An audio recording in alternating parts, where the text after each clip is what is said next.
राधे राधे, जय श्री कृष्णा। दोस्तों, बाके बिहारी लाल की जय। दोस्तों, आज की लीला कथा हमारे साथ शेयर की है मुरादाबाद में रहने वाली शबनम ने, जो एक मुस्लिम है लेकिन वह हिंदू धर्म को मानती है, उसका सम्मान करती है। वह हिंदू धर्म को ही नहीं बल्कि सब धर्मों का सम्मान करती है। दोस्तों, ये धर्म जाति सब हम इंसानों के बनाए हुए हैं। भगवान ने सबको समान बनाया और ठाकुर जी तो इन सब चीज़ों को बिल्कुल भी नहीं मानते। जब ठाकुर जी किसी को अपनाते हैं ना, वह जात पात धर्म नहीं देखते, वह भाव देखते हैं, श्रद्धा देखते हैं, भक्त के मन में उनके प्रति विश्वास देखते हैं। जैसे हम सभी जानते हैं, प्रभु श्री राम ने सबरी के झूठे बेर खाए थे। क्यों खाए थे? इसलिए खाए थे क्योंकि सबरी के भाव वह जानते थे। सबरी ने बेर इसलिए चखे थे ताकि भूल कर भी प्रभु श्री राम को कोई खट्टा बेर न खाना पड़ जाए। इसलिए सबरी ने पहले ही सब बेर को चखा था, उसके बाद ही प्रभु श्री राम को खिलाया था। और प्रभु श्री राम ने सबरी की जाति नहीं देखी, उसका धर्म नहीं देखा, वह गरीब है या अमीर है यह नहीं देखा, सिर्फ उसके भाव देखे, प्रभु के प्रति उसका प्रेम देखा, उसकी श्रद्धा देखी और बिना देर किए उसके झूठे बेर खाकर उसका जीवन धन्य किया। इसी तरह ठाकुर जी भी हमारे सिर्फ भाव देखते हैं, हमारी भक्ति देखते हैं। हम ठाकुर जी पर कितना विश्वास करते हैं, कितना नहीं करते, यह देखते हैं। वह भक्त की परीक्षा अवश्य लेते हैं, लेकिन अगर हम परीक्षा में पास होते हैं तो वह जीवन भर हमारा साथ नहीं छोड़ते। भाव क्या है दोस्तों? भाव जो प्रभु के प्रति हमारे मन में उत्पन्न होते हैं, इन्हें न तो करोड़ों रुपए देकर भी खरीदा जा सकता है और न ही किसी के अंदर जबरदस्ती भाव पैदा किया जा सकता है। यह ऑटोमेटिक ही आपके अंदर उत्पन्न होते हैं। और जब आपके मन में प्रभु के लिए भाव आने लगते हैं तो समझ जाना प्रभु ने आपको अपना लिया है, ठाकुर जी ने आपको अपना बना लिया है। इसी के साथ शुरू करते हैं आज की यह लीला कथा। दोस्तों, शबनम कहती है कि मैं एक मुस्लिम परिवार से हूँ, जहाँ पर हिंदू धर्म के देवी देवताओं की पूजा करना तो बहुत दूर की बात है, घर में नाम लेने पर भी घर के सभी लोग गुस्सा करते हैं। और यह तो हम सब जानते ही है, आप अपने ऊपर ही ले लीजिए। अगर आप हिंदू हैं और अब आपके घर में आपका कोई बच्चा दूसरे धर्म से जुड़े हुए कार्य करने लगे तो आपको भी आपत्ति होगी। आप बोलो चाहे ना बोलो, लेकिन आपके मन में यह बात अवश्य आएगी कि हमारा बच्चा क्या कर रहा है। शबनम कहती है कि मैं कॉलेज जाती थी, वहाँ पर मेरी एक सहेली थी जिसका नाम नेहा था और वह हिंदू धर्म से ही थी। हम दोनों काफ़ी अच्छे दोस्त थे, पक्के दोस्त थे, जैसे कि बेस्ट फ्रेंड। तो मैं और नेहा एक दूसरे के साथ अपनी सब बात शेयर करते थे। जब भी मुझे समय मिलता था, नेहा का घर नज़दीक था, मैं नेहा से मिलने ज़रूर जाती थी। मतलब कि दिन में 1-2 बार नेहा के घर चली जाती थी, उसका घर ज़्यादा दूर नहीं था। दोस्तों, नेहा की मम्मी थी जो वो लड्डू गोपाल की सेवा करती थी। और कभी कभी ऐसा होता था जब मैं कभी उनके घर जाती थी तो नेहा की मम्मी पूजा करती रहती थी और पूजा करने के बाद वह प्रसाद देती थी। वह नेहा को भी देती थी और मुझे भी देती थी। कभी भी वह भेदभाव नहीं करती थी कि तुम मुस्लिम हो, तुम हमारे धर्म की नहीं हो, तुम्हें मैं प्रसाद नहीं दे सकती। ऐसा कुछ भी नहीं था, वह बिल्कुल भी भेदभाव नहीं करती थी, जिससे कि मुझे फील होता हो। एक दिन की बात है, आंटी लड्डू गोपाल को स्नान करा रही थी और धूप में बैठी थी। वहीं पर उनके पास सिंहासन पर लड्डू गोपाल बैठे थे। मैं अपना कुछ काम नेहा के पास करने गई थी। जैसे ही मैं आंटी के पास बैठी, मुझे बार बार लग रहा था जैसे वह लड्डू गोपाल मुझसे कुछ कह रहे हो। कभी लगता जैसे वह मुस्कुरा रहे हो। जब मुझे लगता कि वह मुस्कुरा रहे हैं तो मेरे चेहरे पर भी ऑटोमेटिक मुस्कुराहट आ रही थी। कम से कम 10-15 मिनट तक यही चलता रहा। अब अचानक से आंटी की नज़र मुझ पर पड़ती है और वो कहती है, क्या हुआ बेटा, तुम ऐसे क्यों मुस्कुरा रही हो? तभी मैंने कहा, आंटी देखो, ये आपके भगवान है और यह मेरी तरफ बार बार हंस रहे हैं। आंटी बड़ी आश्चर्यचकित हुई और कहने लगी, अच्छा। उन्होंने अपने लड्डू गोपाल को हाथों में लिया और हाथ में लेकर बोली, क्यों रे नंदलाला, तुमने अपनी लीला शुरू कर दी। अब वे मुझे कहती है, ये तो बेटा नटखट है ही और रोज अपनी लीला करते रहते हैं। मैंने अब उनसे पूछा कि आंटी, ये आपके कौन से भगवान हैं? तब आंटी जी ने श्री कृष्णा जी के बारे में मुझे बहुत सारी बातें बताई। मैं उनकी बातों में खो जाती हूँ। एक अलग सी अनुभूति मुझे होती है। कहते हैं ना, जैसे अंदर से फीलिंग आने लगती है किसी के बारे में। ऐसा ही मेरे साथ हो रहा था। मुझे बार बार लड्डू गोपाल मुस्कुराते हुए दिखाई दे रहे थे और कृष्णा जी की बातें सुनकर मेरी आंखों से आंसू निकल रहे थे और मुझे भी नहीं पता वह मेरे साथ क्या हो रहा था। आंटी भी मुझे देखकर हैरान थी कि यह तो एक मुस्लिम लड़की है, फिर भी कृष्णा के प्रति ऐसा प्रेम, ऐसी श्रद्धा मैंने कभी नहीं देखा। मैं अब घर आती हूँ। आने के बाद मुझे बार बार कृष्णा जी की वही सब बातें याद आ रही थी जो आंटी जी ने मुझे बताई थी। मैं लड्डू गोपाल का मुस्कुराता हुआ चेहरा याद कर रही थी। मैं उस चेहरे को भूल नहीं पा रही थी। सच कहूँ तो उस दिन मेरा मन नहीं लग रहा था। अगले दिन जब मैं कॉलेज जाती हूँ तो मेरी अम्मी मुझे कुछ पैसे देती है। पैसे मिलते ही सबसे पहली बात मेरे मन में जो आती है, जो भाव आता है मेरे मन में आता है कि मैं इन पैसों से लड्डू गोपाल के लिए कुछ अच्छा सा खरीद कर ले जाऊंगी। अब मुझे उनके बारे में काफ़ी कुछ पता था। तो कॉलेज से आते वक्त मार्केट से मैं उनके लिए सुंदर सी पोशाक खरीदती हूँ और पहुँच जाती हूँ नेहा के घर।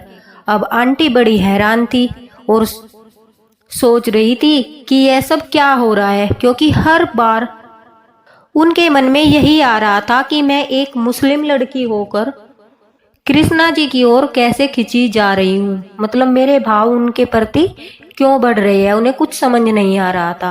मैं बार बार लड्डू गोपाल को देखती और कहती, क्यों रे नंदलाला, तेरी लीला तू ही जाने, तेरी लीला तू ही जाने, और यह कहकर मुस्कुराती।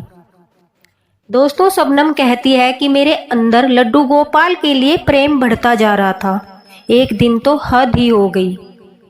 मैं नेहा के घर बैठी थी। आंटी हमारे लिए खाना लेकर आती है।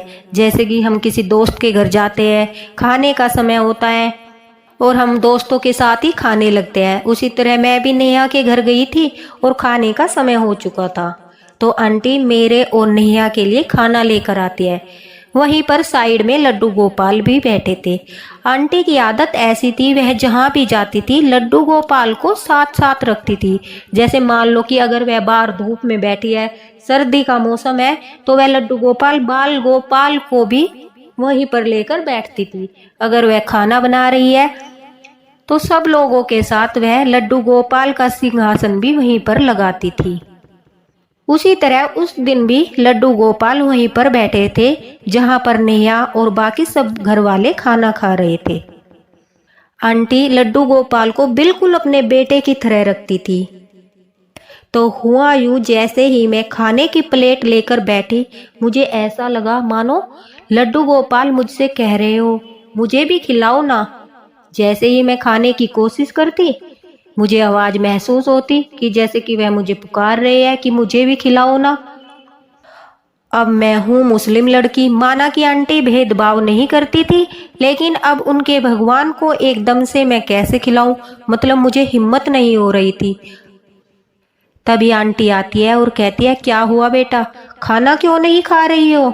मैं बड़ा डरते डरते कहती हूँ कि यह मुझे खाने ही नहीं दे रहे। जब भी मैं खाने की कोशिश करती हूँ तो बोलते हैं कि मुझे भी खिलाओ ना। आंटी यह सुनकर एकदम से हैरान हो जाती है और देखने लगती है और कहती है, नहीं नहीं बेटा, ऐसा कुछ नहीं, यह तुम्हारा वहम है, तुम खा लो, इन्हें मैंने खाना खिला दिया है। अब आंटी तो कहकर चली जाती है, लेकिन मैं बिल्कुल सच बोल रही हूँ। मेरे साथ बार बार यही हो रहा था। जब भी मैं खाने की कोशिश करती तो मुझे एक आवाज सुनाई देती थी, मैं चुपके से अपनी प्लेट से एक रोटी उठाकर लड्डू गोपाल के सिंहासन पर साइड में रख देती हूँ। और मुझे सचमुच नहीं पता वह रोटी कहाँ गई, उसे चूहा ले गया या ठाकुर जी खा गए, मुझे इस बारे में कुछ नहीं पता। बस मुझे इतना मालूम है, जब कुछ देर बाद उनके सिंहासन पर मैं देखती हूँ तो वह रोटी वहाँ नहीं थी। अब तो दिन रात कृष्णा कृष्णा मन में चलता रहता। सोते समय भी लड्डू गोपाल की लीलाएं याद आती। अब अचानक से मेरे जीवन में ऐसी घटना घटी जिसे सुनकर आप लोग भी हैरान हो जाओगे। मैं कॉलेज से घर आ रही थी। रास्ते में अचानक से मुझे कुछ चमकीला सा दिखाई देता है। मैं पास जाकर देखती हूँ तो मेरे होश उड़ जाते हैं। वह लड्डू गोपाल जो बिल्कुल ऐसे ही थे जो आंटी के लड्डू गोपाल थे, जैसा उनका रूप था ऐसे ही बाल गोपाल लड्डू गोपाल वहाँ पर थे। नेहा भी उस टाइम पर मेरे साथ ही थी। हमें नहीं पता कि वह बाल गोपाल जी का विग्रह वहाँ पर कौन रख कर गया या किसी से सेवा नहीं हुई, वह इसलिए उन्हें रास्ते में पेड़ के नीचे छोड़ गया या फिर बाल गोपाल जी की ठाकुर जी की ही कोई लीला थी। अब एकदम से मैं उन्हें अपनी गोदी में उठा लेती हूँ। तभी नेहा मुझे कहती है, तुम लड्डू गोपाल का क्या करोगी? तुम तो मुस्लिम हो और तुम्हारे घर में इनकी पूजा नहीं करने देगा कोई, तो तुम इन्हें मम्मी को दे दो, अब इनकी सेवा वही कर लेगी। अब हम दोनों लड्डू गोपाल को लेकर आंटी के पास पहुंच जाते हैं। आंटी तो बाल गोपाल को देखकर इतना खुश हो जाती है कि चलो हमारे घर में ठाकुर जी आए हैं।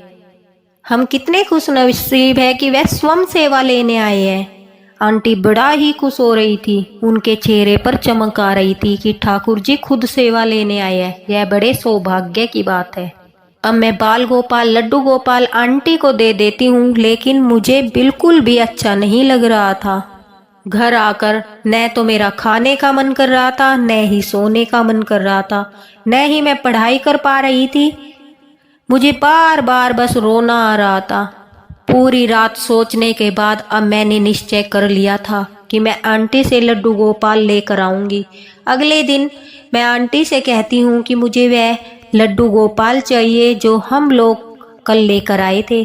तभी आंटी चौंक जाती है और कहती है, बेटा मैं समझती हूँ तुम्हारे अंदर कृष्णा जी के लिए भाव है, यह भी जानती हूँ कि तुम इन्हें प्यार करती हो, लेकिन तुम एक मुस्लिम लड़की हो और तुम्हारे घर में कोई इनकी सेवा नहीं करने देगा, तुम्हारे लिए मुसीबतें बढ़ जाएगी। तभी मैंने कहा कि आप ही तो कहती है कि ये जाति धर्म में भेदभाव नहीं करते और मैं इनका पूरा ध्यान रखूंगी। ये मुझे मिले हैं, इसमें इनकी कोई मर्जी है। नहीं तो नेहा भी साथ थी, उसे क्यों दिखाई नहीं दिए? मेरी इस बात का जवाब आंटी के पास नहीं था। वह बाल गोपाल लड्डू गोपाल को मुझे दे देती है और देते हुए कहती है कि ठाकुर जी की लीला यही जाने। वह बार बार इसी बात को दोहराती थी कि इनकी लीला यही जाने। अब मैं लड्डू गोपाल को लेकर घर आ गई। आंटी ने मुझे उनकी पोशाक और उनका थोड़ा सा सामान दिया था। मैं चुपके से आकर बाल गोपाल को लेकर अपने रूम में ले जाती हूँ। रूम में ले जाकर मैं अपने रूम का दरवाजा बंद कर लेती हूँ। मुझे बिल्कुल भी डर नहीं लग रहा था कि घर में अगर किसी को पता चला तो क्या होगा। मैं तो बस इतना खुश थी कि मुझे जो चाहिए था अब वह मेरे पास था। मैं लड्डू गोपाल को अपनी किताबों वाली अलमारी में साफ सफाई करके बैठा देती हूँ। हर वक्त कमरे का दरवाजा बंद रखती थी और उन्हें बिस्किट का, नमकीन का और फ्रूट का भोग लगाती थी, क्योंकि मुझे पता था उन्हें प्याज लहसुन का भोग नहीं लगता। जब घर में किसी को पता ही नहीं था तो मैं किस प्रकार उनका बिना प्याज लहसुन का भोग बनाती। उनके लिए मैंने ड्राई फ्रूट, बिस्किट, नमकीन, बहुत सारी चीजें लाकर रखी थी। अब तो सारा दिन कृष्णा जी के भजन ही गुनगुनाने लगी थी। कई बार मुझे मेरी अम्मी ने डांटा भी कि क्या कर रही हो, लेकिन मुझे अम्मी अब्बू या अपने भाईजान का डर नहीं था। मैं सारा दिन दरवाजा बंद रखती थी, इस वजह से कि घर में सभी को पता न चल जाए। मेरे दरवाजा बंद करने की वजह से घर वालों को अजीब लग रहा था। जिस दिन से मैं लड्डू गोपाल को घर लेकर आई थी, उस दिन से मैंने प्याज लहसुन भी खाना छोड़ दिया था और मांस देखते ही तो मुझे उल्टियां आने लगती थी। मेरा इतना बदला बदला व्यवहार देखकर सभी कहने लगे, पता नहीं शबनम को क्या हो गया, इतना बदलती जा रही है। एक दिन जब मैं घर के बाहर थी तो मेरे घर वाले मेरे रूम में जाकर देखते हैं कि आखिर बात क्या है, यह दरवाजा बंद क्यों रखती है। पढ़ाई तो यह पहले भी करती थी, लेकिन कभी ऐसे दरवाजा बंद नहीं रखती थी। वहां पर अचानक वह लड्डू गोपाल को देखकर सब हैरान हो जाते हैं, क्योंकि उन्हें पता था कि यह कोई हिंदू धर्म के देवता है जिनकी हिंदू धर्म में पूजा होती है। अब जैसे ही मैं घर आती हूँ, वो लोग सबसे पहले मुझे लड्डू गोपाल को घर से बाहर करने के लिए कहते हैं। मेरे अब्बू यानी मेरे पिताजी ने मुझे बहुत डांटा और कहा, यह क्या पागलपन है शबनम, तुम यह सब क्या कर रही हो। मैंने उन्हें समझाने की बहुत कोशिश की, लेकिन उन्होंने मेरी एक भी बात नहीं सुनी। मेरे भाई ने लड्डू गोपाल को उठाकर फेंकने की कोशिश की। मैं दौड़कर उनसे अपने लड्डू गोपाल छीन लेती हूँ। उस दौरान मुझे काफी चोट लग गई थी, लेकिन चाहे कितना भी कष्ट मुझे दिया जा रहा था, मारा जा रहा था, पीटा जा रहा था, लेकिन मैंने उनकी एक नहीं मानी। वह मुझसे बार बार मेरे लड्डू गोपाल को छीन रहे थे, मेरे साथ बुरा व्यवहार कर रहे थे, मेरे लड्डू गोपाल को छीन रहे थे, लेकिन मैं न तो घबराई और न ही मैंने अपनी गोदी से अपने बाल गोपाल लड्डू गोपाल को छोड़ा। मुझे पता था कि अगर आज मैंने लड्डू गोपाल को छोड़ दिया तो मैं कभी भी उन्हें नहीं पा सकूंगी। उस दिन शबनम के साथ क्या हुआ होगा दोस्तों, आप इस बात का अंदाजा अच्छी तरह लगा सकते हो। मुझे आप लोगों को बताने की आवश्यकता नहीं है। वह कहती है, मुझे कमरे में बंद कर दिया गया और खाना पीना सब बंद कर दिया गया। मुझे फिर भी एक आनंद की अनुभूति हो रही थी, ठाकुर जी के साथ होने की अनुभूति हो रही थी। ऐसे ही एक दिन बीत गया। दूसरे दिन मुझे बहुत तेज प्यास लगी थी। मेरे बाल गोपाल लड्डू गोपाल भी भूखे थे, क्योंकि मेरे पास अब कुछ खाने को नहीं था। मुझे अपनी चिंता नहीं हो रही थी, मुझे बाल गोपाल की चिंता हो रही थी। लेकिन घर में कोई भी पानी देने वाला नहीं था, इसलिए अब मैंने सब ठाकुर जी पर छोड़ दिया था। मैंने कहा, प्राण जाए पर आपका नाम लेना नहीं छोड़ूंगी। जब भक्त ऐसी प्रतिज्ञा कर ले तो भगवान कहाँ पीछे हटने वाले हैं। फिर शुरू ही लीलाधर की लीला। अचानक से मेरा दरवाजा खुला। मेरी अम्मी ने मुझे पानी पिलाया और कहा कि बेटा, तुझ पर कोई बुरी आत्मा का साया आ गया है, हम इलाज कराएंगे, चिंता मत कर। दोस्तों, उन लोगों को क्या पता था कि शबनम पर किसी आत्मा का साया नहीं, बल्कि बिहारी जी की कृपा हुई है। बिहारी जी ने उसे अपनी सेवा के लिए चुन लिया है। उन लोगों ने उसे मौलवी से जुड़वाया, वैद्य हकीमों से इलाज कराया, लेकिन उसने कृष्णा जी का नाम नहीं छोड़ा। उसकी कृष्णा जी के प्रति भक्ति बढ़ती चली गई। सबको लग रहा था कि वह बीमार है, कोई भूत प्रेत का चक्कर है। और उसकी अम्मी तो यहाँ तक कहती थी कि कोई हिंदू औरत का साया हमारी बेटी के ऊपर आ गया है, वह जल्दी ठीक हो जाएगी। लेकिन वह आनंद से अपनी भक्ति में लगी थी। शबनम कहती है, मुझे दिमाग के डॉक्टर के पास ले जाया गया। जब डॉक्टर ने, मेरे घर वालों ने मुझे प्रश्न पूछना शुरू किया तो मैं कृष्णा कृष्णा कृष्णा कृष्णा हरे कृष्णा गाने लगी। तभी मेरे घर वालों ने डॉक्टर को सारी बातें बताई।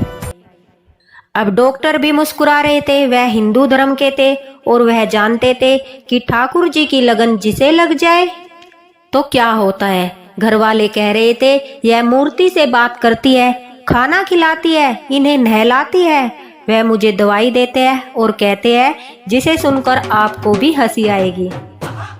वह कहते हैं कि भूत प्रेत चिपट जाए उसका इलाज है, लेकिन जिसे नंद का लाला चिपट जाए उसका कोई इलाज नहीं है। यह सुनकर मुझे बड़ी हंसी आती है, लेकिन इस बात को मेरे घर वाले नहीं समझ रहे थे।